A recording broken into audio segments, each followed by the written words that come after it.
Hello बच्चों, मैं हूं ऋषिराज सर। और आज हम बात कर रहे हैं पार्ट नंबर 7 और चैप्टर नंबर आपका 1 था रोटेशनल डायनेमिक्स। और ये मेरा यूट्यूब चैनल है। आप चैनल को सब्सक्राइब कर लीजिए, अपने दोस्तों के साथ शेयर कर लीजिए। अगर मेरा नोट्स आपको चाहिए, हैंड रिटन नोट्स चाहिए या फिर जो हम यहाँ पे लेक्चर्स नोट्स लिखते हैं वो चाहिए, तो आप उसके लिए मेरे टेलीग्राम ग्रुप को ज्वाइन कर सकते हैं जिसका नाम है PG easy by Rishiraj sir. और इसका लिंक मैं डिस्क्रिप्शन बॉक्स में डाल दूंगा, तो आप वहां से क्या कर लेना, वहां से आप लिंक क्लिक करके आप ग्रुप में ज्वाइन हो जाना। सारे लेक्चर्स नोट्स आपको वहाँ पे इजिली अवेलेबल मिल जाएंगे और आराम से आप उसको प्रिंट आउट भी करा सकते हो, लिख सकते हो, जो चाहिए आप उसको कर सकते हो। ठीक है, चालू करते हैं। पहले स्टार्ट का रिवीजन करते हैं, कुछ क्वेश्चन सॉल्व कर लेते हैं, then we start our lectures. First question बेटा ये है, ये मैंने इसके पहले के लेक्चर्स में भी आपको क्वेश्चन दिया हुआ था, जस्ट यहाँ पे रिवीजन है। तो यहाँ पे क्वेश्चन क्या लिखा है, इन अ वेल ऑफ डेथ। तो वेल ऑफ डेथ में a person right on the vertical face of cylinder. The coefficient of friction between the tires and surface is mu. Find the minimum velocity which he should ride for him not to fall. तो यहाँ पे क्या पूछा आपको, v minimum. तो इसका हमने formula क्या ऑब्टेन किया था, तो ये आपका था आर जी अपॉन मीन। क्या था आपका, आर जी अपॉन मीन। इसका करेक्ट ऑप्शन क्या होगा आपका, ऑप्शन ए। क्या होगा आपका, ऑप्शन ए। नेक्स्ट क्वेश्चन देखो आप लोग। अब ये भी फॉर्मूला हमने पढ़ा था, minimum safety speed vehicle moving along curve bank road. कहाँ पे मूव कर रहा है, कर्व बैंक रोड पे। तो इसका फॉर्मूला हमने बच्चों क्या निकाला था, इसका फॉर्मूला होता है V minimum is equal to होता है अंडर रूट, क्या होता है बच्चों, ये होता है आर जी। और यहाँ पे क्या लिखेंगे हम लोग, टेन थीटा माइनस, मिनिमम है तो ऊपर माइनस हो जाएगा, मैक्सिमम क्या होता है आपका प्लस, नीचे क्या होगा, one plus mu tan theta. क्या होगा आपका, म्यू टेन थीटा।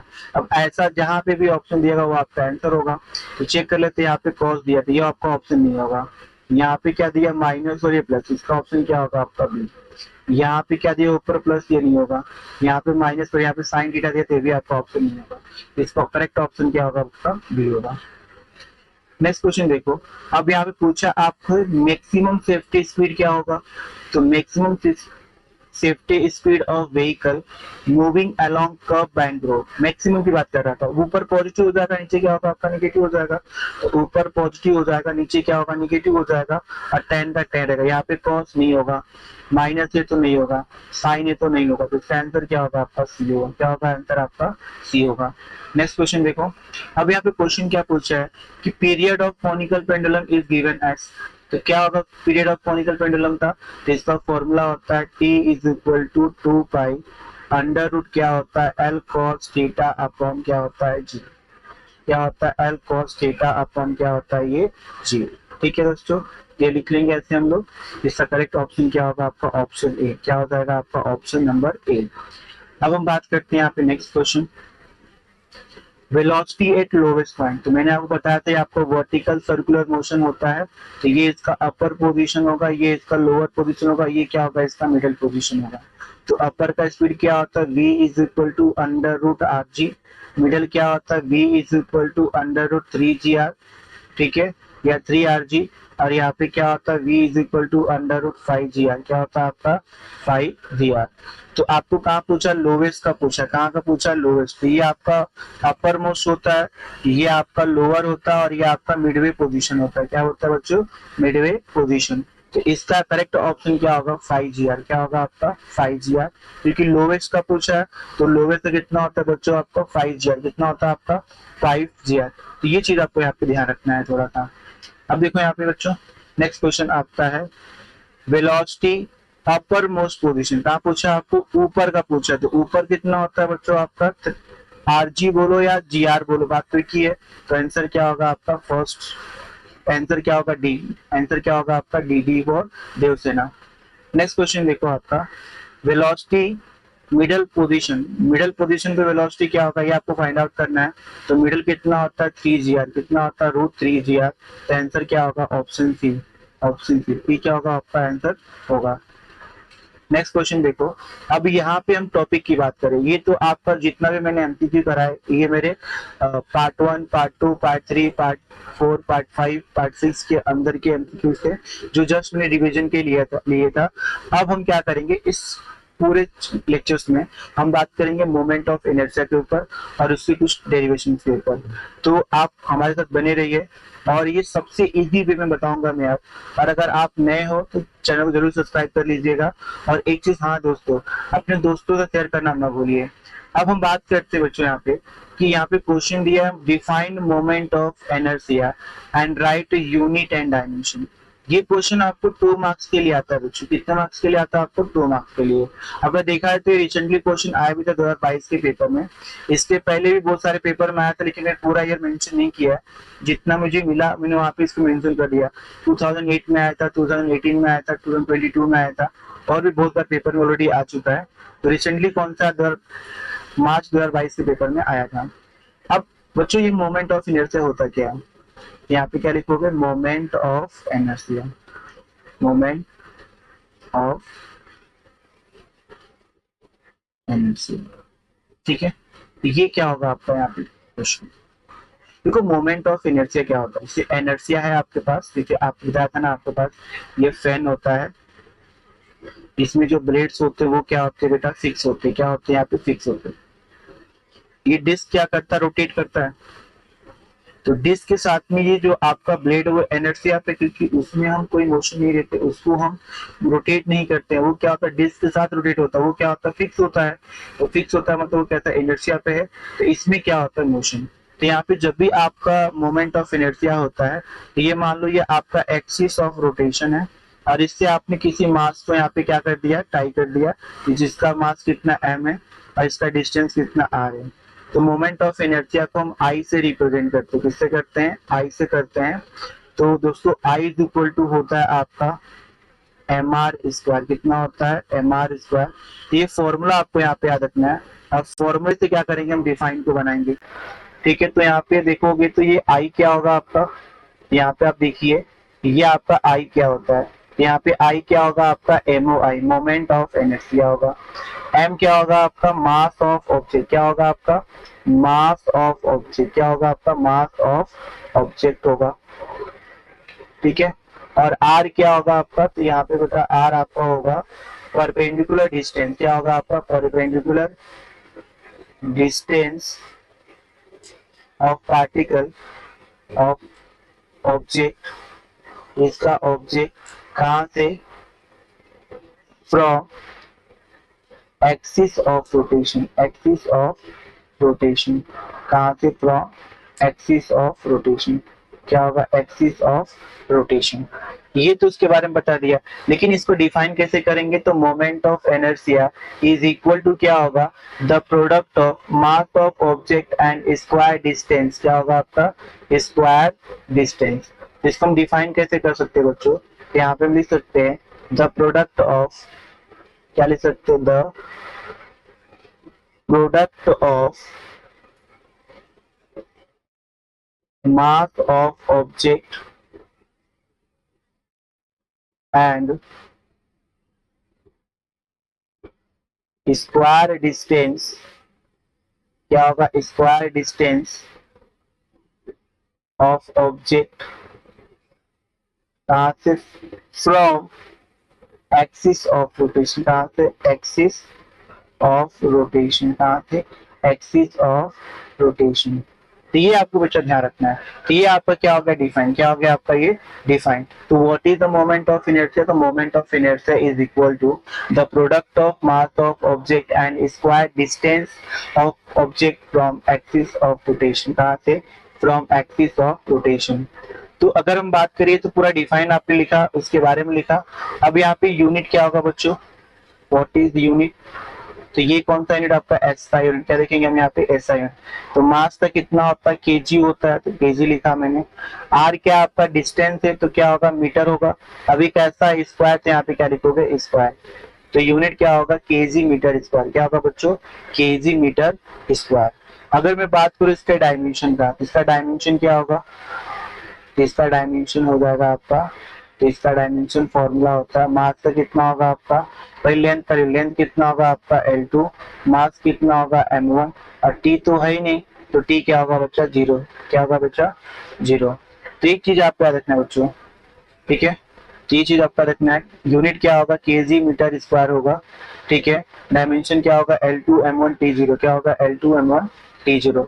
एक चीज रखना है कि मोमेंट ऑफ इनर्शिया जो होता है साइज पे डिपेंड करता है, शेप पे डिपेंड करता है, और किस पे डिपेंड करता है वो, अब वो आपका इंडिविजुअल मासेस पे भी डिपेंड करता है। सेकेंड चीज, आपका जो मोमेंट ऑफ इनर्शिया होता है वो distribution of this masses from given axis, मतलब वो आर पे भी डिपेंड करता है। अगर मैं आर को इंक्रीज करूं तो मोमेंट ऑफ इनर्शिया इंक्रीज होगा, अगर मैं आर को डिक्रीज करूं तो मोमेंट ऑफ इनर्शिया क्या होगा, आपका डिक्रीज होगा। ये चीज, दो चीज हो गया। तीसरा चीज क्या होता है, moment of inertia is different for different axis. Her axis के लिए मोमेंट ऑफ इनर्शिया अलग अलग होता है। जैसे सिंपल सा एग्जांपल बताऊं, moment of inertia of disc about its centre वो 1/2 mr² होता है, अबाउट इट्स डायमीटर 1/4 mr² होता है। तो हर जगह वैल्यू क्या होती है, अलग अलग होती है। इसका मतलब क्या होता है, for given axis moment of inertia is different for different axis, मतलब फॉर डिफरेंट एक्सिस। ये चीज आपको याद रखना है दोस्तों। और नेक्स्ट टॉपिक देखिए आप, ये भी काफी ज्यादा इंपॉर्टेंट है, ये लगातार पेपर्स में आया था, टेस्ट पेपर फेब में भी आया था और जुलाई में भी आया था। इस क्वेश्चन को करेंगे, यहाँ पे क्या लिखा है, obtain expression for kinetic energy. किसका निकालना है बच्चों, काइनेटिक एनर्जी का निकालना है। तो काइनेटिक एनर्जी, कौन से काइनेटिक निकालना है, रोटेटिंग बॉडी, मतलब रोटेशनल काइनेटिक एनर्जी। क्या निकालना है बच्चों, रोटेशनल काइनेटिक एनर्जी का एक्सप्रेशन क्या होता है। ये पेपर में कई बार आ चुका है और इसके ऊपर न्यूमेरिकल्स भी आते हैं, ठीक है बच्चों। अब यहाँ पे ध्यान क्या देना है, हमारे पास देखिए एक ऑब्जेक्ट है ये। अब ये ऑब्जेक्ट कितने पार्टिकल से मिलकर बना होगा, n पार्टिकल से मिलकर बना होगा, और ये क्या होगा, इसका सेंटर ऑफ मास, क्या होगा इसका सेंटर ऑफ मास। तो ये एक्सिस है जो इसके सेंटर से क्या हो रहा है, पास हो रहा है ऊपर की तरफ, और ये जो एक्सिस है उसके सेंटर से पास हो रहा है, ये नीचे की तरफ हो गया। अब इस एक्सिस हमने क्या किया, डिफरेंट मासेस को कनेक्ट कर दिया। तो ये मान लो ये आपका M1 है, ये मान लो आपका M2 है, और यहाँ पे कहीं को मान लो आपका ये क्या आपका Mn है।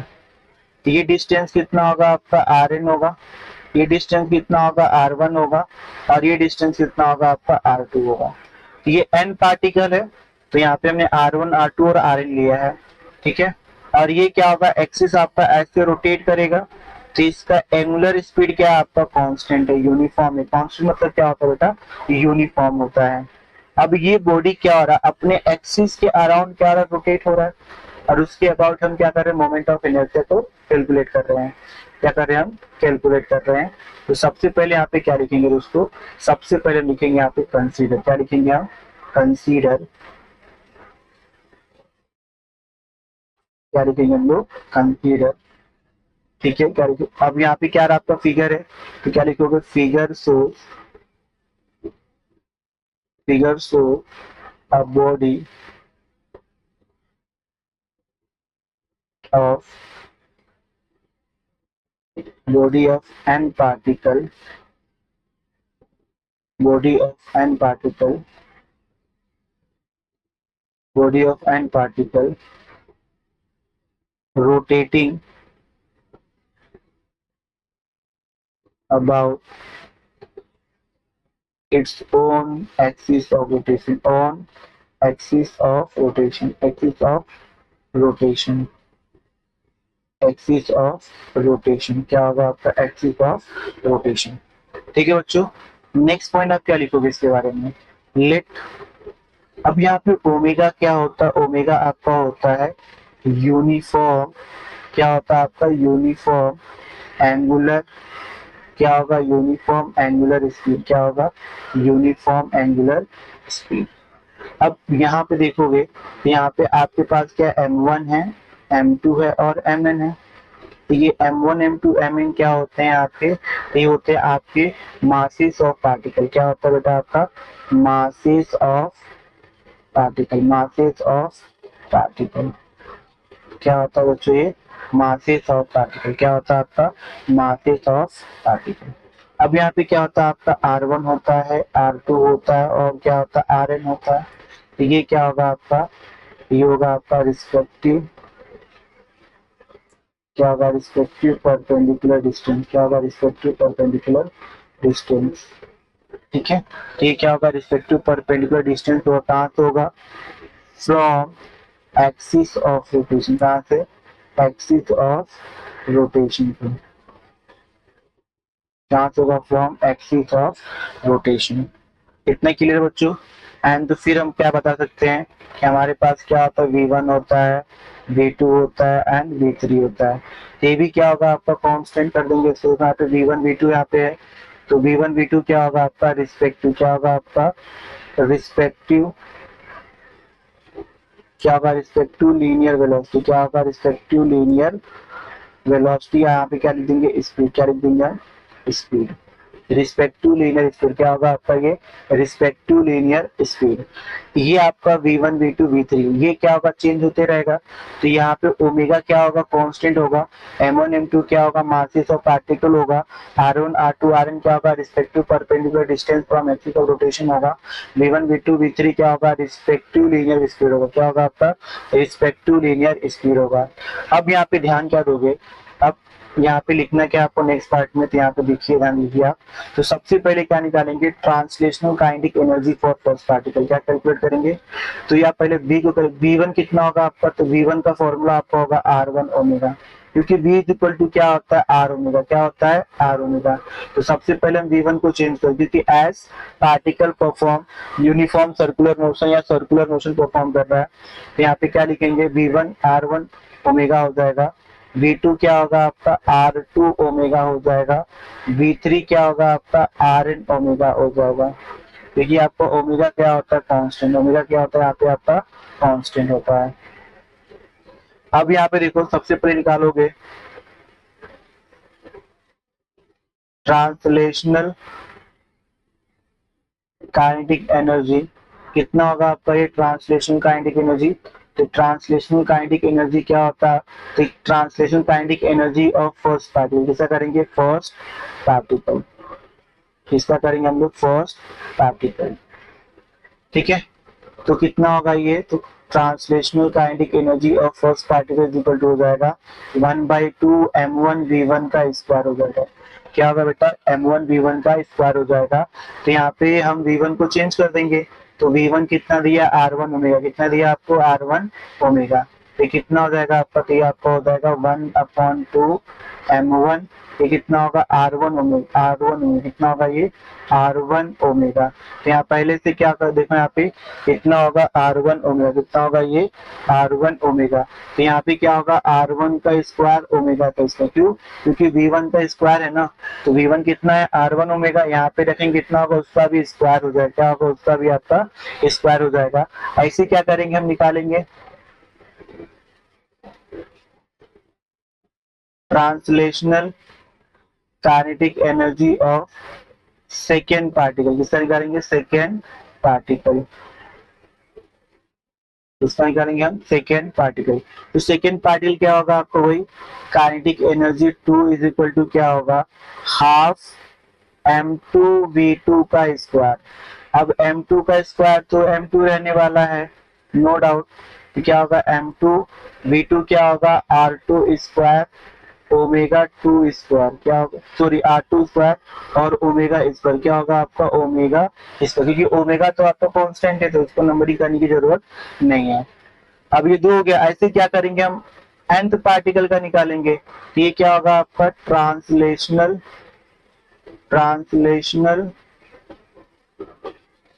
Kinetic energy of nth particle, किसका कर रहे हैं हम लोग nth पार्टिकल का कर रहे हैं।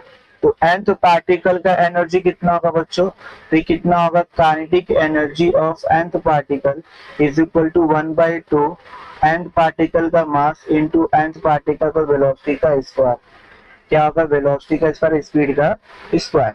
तो कितना होगा देखो यहाँ पे, तो अगेन v1 को चेंज कर देंगे, कितना होगा 1/2 mn और यहाँ पे क्या होगा आपका Rn ओमेगा स्क्वायर, यहाँ पे ओमेगा स्क्वायर और Rn स्क्वायर दोनों, क्योंकि दोनों ही क्या होते हैं आपके वैल्यू होते हैं, तो हम क्या चेंज करेंगे यहाँ पे Rn स्क्वायर और ओमेगा स्क्वायर। अब मुझे क्या निकालना है, तो अब मुझे यहाँ पे निकालना है कि मेरा टोटल रोटेशनल एनर्जी कितना होता है। अभी क्या होगा निकालोगे, रोटेशनल काइनेटिक एनर्जी आपका हो जाएगा, रोटेशनल काइनेटिक एनर्जी आपका होगा, ठीक है, kinetic energy of first particle plus kinetic energy of second particle plus क्या होगा kinetic energy of nth particle, इसका होगा kinetic energy of nth particle. तो kinetic energy of first particle कितना होगा आपका 1/2 m1 r1 square omega square होगा, plus कितना होगा यहाँ पे ये भी होगा 1/2 m1 r1 इस m2 सॉरी यहाँ पे m2 हो जाएगा, क्या होगा आपका m2 r2 स्क्वायर और यहाँ पे क्या होगा ओमेगा स्क्वायर, क्या हो जाएगा आपका ओमेगा स्क्वायर, प्लस कर लेंगे और क्या डैश डैश कर लेंगे यहाँ पे और लास्ट में क्या लिखेंगे हम लोग 1/2 mn rn का स्क्वायर, क्या होगा mn rn का स्क्वायर। अब इसमें क्या होगा 1/2 ओमेगा तो बाहर चला गया तो r1 स्क्वायर ओमेगा स्क्वायर तो बाहर चला गया, तो यहाँ पे क्या बचा आपका m1 r1 स्क्वायर बचा प्लस m2 r2 स्क्वायर बचा प्लस mn rn स्क्वायर, क्या होगा आपका mn rn स्क्वायर। तो ये क्या होगा moment of inertia of first particle, ये क्या होगा moment of inertia of second particle, ये क्या होगा moment of inertia of nth particle. तो यहाँ पे क्या लिखोगे आई, तो यहाँ पे I इज इक्वल टू क्या होता है, तो यहाँ पे I इज इक्वल टू होगा m1 r1 square plus m2 r2 square plus mn rn square, क्या होगा आपका mn rn स्क्वायर। तो ये क्या होगा आपका मोमेंट ऑफ इनर्शिया, क्या होगा टोटल मोमेंट ऑफ इनर्शिया, क्या होगा आपका नेट मोमेंट ऑफ इनर्शिया। अब यहाँ पे इसको सब्स्टिट्यूट कर दो तो आपका रोटेशनल एनर्जी कितना हो जाएगा आपका, तो रोटेशनल एनर्जी आपका हो जाएगा काइनेटिक एनर्जी आपका हो जाएगा, तो ये आपका हो जाएगा यहाँ पे देखो तो हो जाएगा 1/2 I ओमेगा स्क्वायर, क्या होगा 1/2 I ओमेगा स्क्वायर। और ये हमें क्या करना है यहाँ पे फॉर्मूला प्रूव करना है, क्या करना है फॉर्मूले को प्रूव करना है, ठीक है याद रहेगा आपको। तो kinetic energy is equal to हमने क्या प्रूव किया 1/2 I ओमेगा स्क्वायर, क्या आता है 1/2 I ओमेगा स्क्वायर। अगेन देख लो लिखना कैसे है, तो पहले क्या लिखोगे consider figure shows a body of n particle masses, क्या आपका n पार्टिकल मासेस, क्या आपका n particle masses rotating about its own axis of rotation, ठीक है। ओमेगा क्या होगा यूनिफॉर्म एंगुलर स्पीड होगा, m1 m2 क्या होगा मासेस ऑफ पार्टिकल होगा, r1 r2 क्या होगा respective perpendicular distance from axis of rotation होगा, v1 v2 क्या होगा आपका रिस्पेक्टिव लीनियर स्पीड होगा, एस पार्टिकल क्या करता है स्पीड को परफॉर्म करता है, v1 और r1 r2 को मिल गया। फिर क्या करेंगे हम translation kinetic energy of first particle निकालेंगे, फिर translation kinetic energy of second particle निकालेंगे, फिर ट्रांसलेशन काइनेटिक क्या निकालेंगे हम थर्ड पार्टिकल निकालेंगे। तो इस तरीके से क्या करेंगे हम डेरिवेशन को कर लेंगे और ये आपका सबसे ज्यादा इंपॉर्टेंट डेरिवेशन था बच्चों। और ट्राई करना वीडियो को एंड तक देखना, वीडियो को लाइक करें तब जाके मैं न्यू वीडियो लाऊंगा, ठीक है मोटिवेट होके। तो आप मेरे चैनल को ज्यादा से ज्यादा सब्सक्राइब करिए। Thank you for watching my video.